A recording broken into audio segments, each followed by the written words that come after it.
Good morning today. Just a few minutes. We're going to do just the Siddur for a few minutes. And then after we do the Siddur, you can go online. It's called Siddur.com. And Alan will tell you how to get the information. Today we're doing the Siddur on the page of your blue Siddurim. On page 9. Elu Devarim on page 9. What it is every morning before we actually start davening, we say from page 6 through page 9, which is called Birchos HaShachar.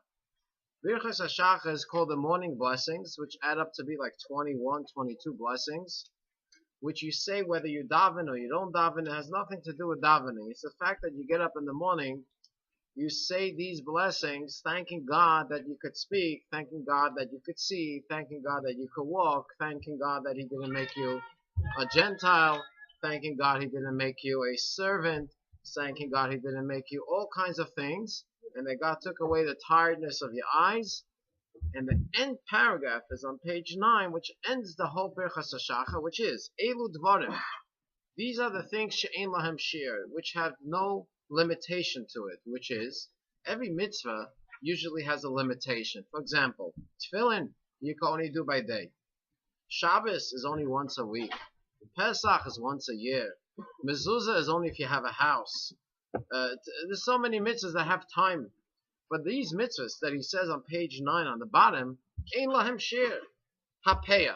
What's peah? Peah is when you cut a field, you're supposed to leave the corner of the field not cut for the poor people to be able to take the wheat or the barley, whatever you're cutting.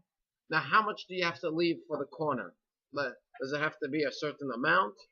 Or do I have to do a half a field, a piece of a field? Ein lahem shir. If I want to take my whole field and say the whole field is peah, I could do that. There's no limitation in how much I leave for the poor people. Then what's it say? Ein lahem shir peah bikurim. What's bikurim? Bikurim is the first fruits that grow on your tree. How much are you supposed to give to the Kohen? You want to give your whole fruit tree? Hey, whatever grows first, there's no limit to it. Gemilas chasadim, kindness, visiting the sick, visiting a burial, going to a field. There's no limit to this. Why are we saying this in the morning? What does it have to do with anything? So he says the word peah has a tremendous meaning to it. This is what he brings in Chassidus. Peah is the corner of the field, but the word peah is spelled with 3 letters. What's the 3 letters of peah? Pei, Aleph, Hey. Pei is 80, Aleph is 1, and Hey is 6. How much is that? 86. 80, 5, and 1 is 6. Is 86.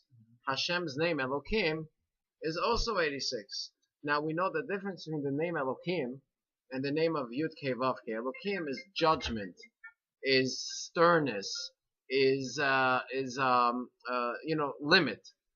So Elohim means that if something is stern, then there's only one way to take the Elohim and transform it to positive. What is that?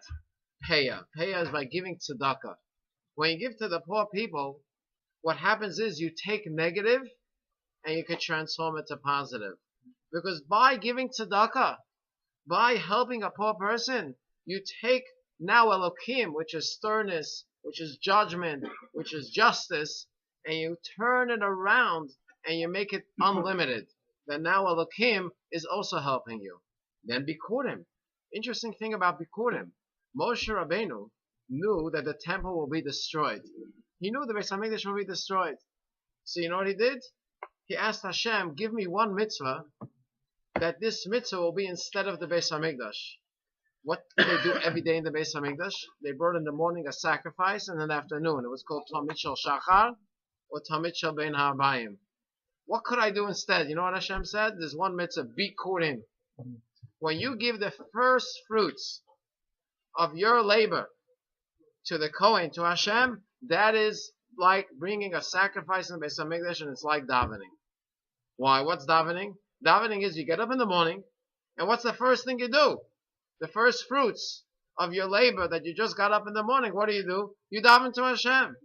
So that's Bikurim. So Bikurim is like the 3 davenings that we daven every day, Shachas, Mincha, Ma'ariv, is being called Bikurim, because it has no limit and it has no boundaries. And that's why Bikurim, there was once a debate.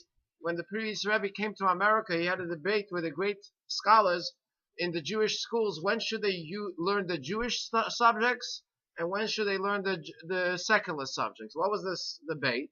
The debate is, you have to learn both. So should we do the first 3 hours in the morning the Jewish subjects and then later the secular subjects, or not? So they went to the great tzaddikim in 1938, 1940, and they said that the learning you could do in the afternoon, the Judaic learning. The Rebbe says, no, bikurim, bikurim, bikurim. What's bikurim mean? The first fruit you have to give to Hashem. The first hours of your day you have to give to Hashem. The first hours of your brain you have to give to Hashem. The first hours of your intellect you have to give to Hashem. So therefore, the first few hours of the day you have to teach the Judaic subjects, and then later you teach the secular subjects. And in many schools they do that. The only time you'll find differences in schools that are out of town, that they can't afford to have 3 teachers to come for the Judaic, so they split the class, that the same teacher that teaches 2nd grade teaches 3rd grade, so they use the Judaic on both. But even in the schools that they do Judaic in the afternoon, they'll do at least 15-20 minutes of learning, of davening, something, so the Jew knows that what's the first thing you do? Bikurim. The first hours you give to Hashem. The same thing with your child. The first 18 years of their life, they should be in yeshiva. Then the rest of 102 years, then they could go out in the world. But the first 18 years of a child's life is in a Jewish school, in a Jewish environment. Bikurim. The first 18 years, give to Hashem. Give them the foundation. Give them the stability. Give them the beginning. That always has to go to Hashem. That's bikurim. The bechor, the first hours, the first days. The same thing with the year. The first whole month of this year, which is Tishrei, 23 days we gave to Hashem, Rosh Hashanah, Yom Kippur, Sukkot, Shmini Atzeret, Simchas Torah, Shabbos Bereshis. It was 24 days, because the beginning of the year, which is Bikurim, we give to Hashem. The same thing when you get married. The first few years of your life, what does a young couple do? The husband sits and learns Torah, he learns in the Kollel. Why? He builds up his bikurim, his hours to Hashem, so then when he goes out in the world to do business, he can do it the way a Jew does business according to Torah. And this is how we should always look at our lives. The first hours of the day you give to Hashem. The first hours of your life, 18 years of your life, you send the kids to Jewish school. And the first years of marriage, you sit and learn Torah.